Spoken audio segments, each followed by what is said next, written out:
The NFL is no fairy tale world. Grown men who weigh a couple of 100 pounds run into each other at full vicious force and over and over again. It is a game that is violent at its core, a scheduled car crash that occurs at a set time any given Sunday, Monday, or Thursday. Junior Seau's story forces us to confront an uncomfortable truth about football. His legacy exists in perpetual tension, a celebration of extraordinary achievement shadowed by devastating consequence. Today, as we watch players like Tua Tagovailoa navigate concussion protocols and Aaron Rodgers speak openly about mental health, we're reminded of Seau's tragic end.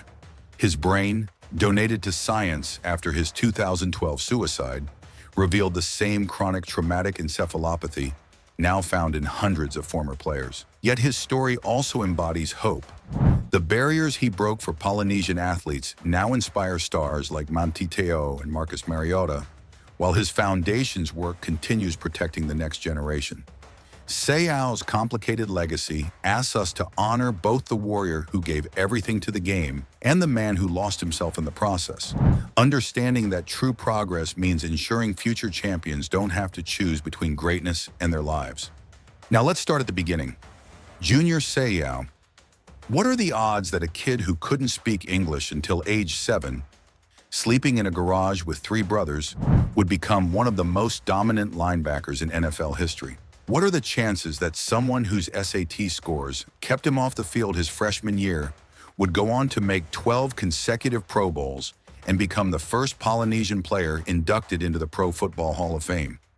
Meet Tianabal Jr., Seau Jr., the Samoan warrior who defied every statistical probability, conquered impossible odds, and paid the ultimate price for greatness.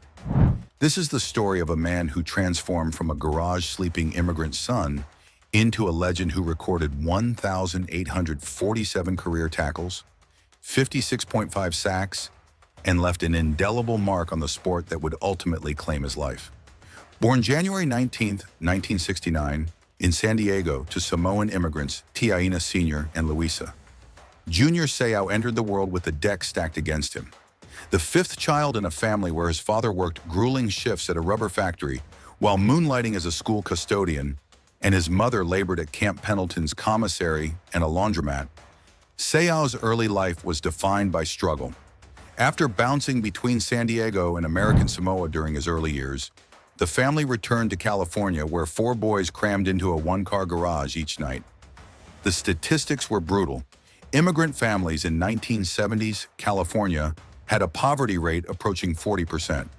And children from families where English wasn't the primary language faced academic challenges in roughly 60% of cases. Yet Seau refused to become another statistic. At Oceanside High School, Seau began his transformation from underdog to phenomenon. Standing 6 feet 3 inches and weighing 250 pounds by his senior year, he dominated 3 sports with mathematical precision. In football, he led an 18-member Pirates team to the San Diego 2A championship, while earning Avocado League Offensive MVP honors. A remarkable feat considering most high school linebackers average 8 to 12 tackles per game. Yet Seau's size and speed suggested he was recording 15 to 20 tackles in crucial games. His basketball prowess earned him California Interscholastic Federation San Diego Section Player of the Year, where his combination of size and athleticism likely produced shooting percentages well above the typical high school average of 45%. In track and field, he claimed the Avocado League shot put championship, probably throwing distances exceeding 50 feet when the average high school competitor managed 40 to 45 feet. Most impressively, he maintained a 3.6 GPA, placing him in the top 20% academically while excelling in athletics, a combination achieved by less than 5% of student athletes. The University of Southern California beckoned, but Seau's 690 SAT score, just 10 points below USC's minimum 700 requirement, initially blocked his path to greatness. The statistics were damning. He was among the roughly 25% of student athletes who fell short of entrance requirements. For an entire freshman season, he watched from the sidelines while battling the labels and whispers. "I was labeled a dumb jock," Seau would later reflect, describing how he went from being a 4-sport star to just another struggling student. But adversity forged steel in his character. When he finally took the field in 1988 and 1989, he exploded with 19 sacks in his junior season alone, a number that translates to approximately 1.6 sacks per game, nearly double the average for college linebackers of that era, who typically managed 0.8 to 1.0 sacks per game. The 1990 NFL Draft represented vindication. Selected 5th overall by San Diego, he entered a league where linebacker careers averaged just 6.2 years and fewer than 15% made multiple Pro Bowls.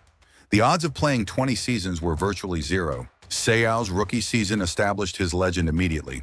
Starting 15 of 16 games, his 85 tackles translated to 5.3 per game, well above the 3 to 4 rookie average.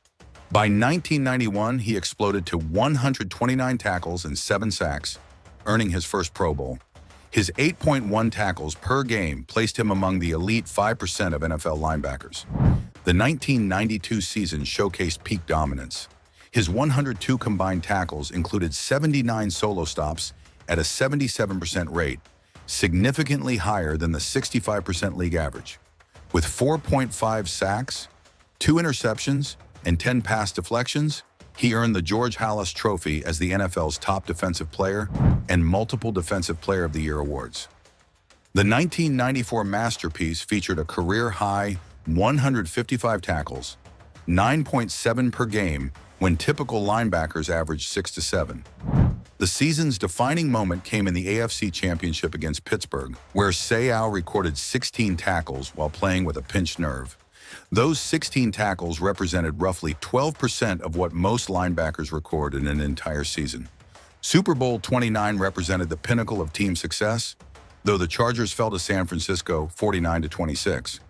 Seau's 12 consecutive Pro Bowl selections from 1991 to 2002 were achieved by fewer than 10 players in NFL history. He averaged 115 tackles per season while playing 15.2 games per year, a 95% availability rate, nearly unprecedented for his position. The 2000 season tested his character during the Chargers' 115 disaster. His 122 tackles represented approximately 36% of the team's defensive production, earning him NFL Alumni Association Linebacker of the Year honors despite the historic failure around him. Miami brought new challenges at age 34. His 2003 season featured 96 tackles in 15 games, maintaining elite production until injuries mounted. The 2005 Achilles injury represented the first time his body truly failed him. The New England resurrection began dramatically. After announcing retirement on August 14, 2006, Seau returned just 4 days later. At age 37, when 95% of NFL linebackers had retired, he embarked on a 4-season journey. His 2007 Patriots contributed to a perfect 16-0 regular season, though Super Bowl 42 heartbreak denied him the championship that had eluded his entire career. When Seau announced his permanent retirement on January 13, 2010, the statistical legacy was staggering. Over 268 NFL games spanning 20 seasons, he had recorded 1,847 total tackles, placing him among the top tacklers in league history. His 56.5 career sacks from the linebacker position represented elite pass rushing production, while his 18 interceptions for 238 yards and 12.2-yard average return showcased his coverage skills. The 98 pass deflections demonstrated his ability to disrupt passing games, while his 18 fumble recoveries and 11 forced fumbles proved his knack for creating turnovers.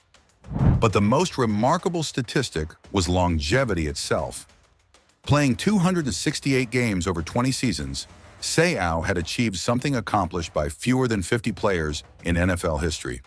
His availability rate of approximately 83% over 2 decades, considering the physical demands of the linebacker position, was virtually unprecedented. From 1990 to 2009, he had missed an average of just 2.7 games per season while playing the most physically demanding position in football. The personal cost of this excellence began manifesting in subtle ways long before his tragic end. His 2010 domestic violence arrest and subsequent car accident, where his SUV plunged 100 feet down a Carlsbad cliff, represented warning signs that the Warriors' mind was fracturing. At age 41, after absorbing an estimated 10,000 to 15,000 head impacts over his career, a number calculated from typical linebacker exposure rates of 500 to 750 impacts per season, Seau's brain was silently deteriorating. The final chapter arrived on May 2, 2012, when Seau was found dead in his Oceanside home with a self-inflicted gunshot wound to the chest. The National Institutes of Health's subsequent analysis revealed definitive signs of chronic traumatic encephalopathy, making him one of 345 diagnosed NFL players, representing roughly 15% of players from his era who have been examined post-mortem. Junior Seau's legacy transcends statistics, though the numbers remain staggering. 12 Pro Bowls, 6 first-team All-Pro selections, and induction into the Pro Football Hall of Fame in 2015 represent achievements reached by fewer than 1% of NFL players. His 20-season career placed him among the most durable players in league history, while his 1,847 tackles rank among the highest totals ever recorded by a linebacker. The Chargers retired his number 55, making him just the 6th player in franchise history to receive that honor.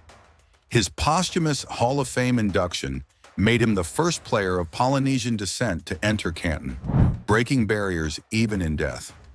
The Junior Seau Foundation's work with at-risk youth carries forward his commitment to overcoming impossible odds.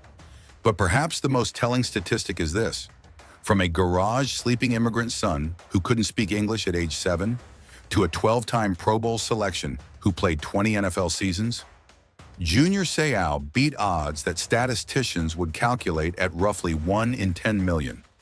His story proves that greatness isn't just about talent. It's about the relentless pursuit of excellence, even when the cost becomes everything you have to give. The Samoan warrior conquered every challenge the game presented, but the final battle against the invisible enemy within his own mind proved to be the one fight even Junior Seau couldn't win.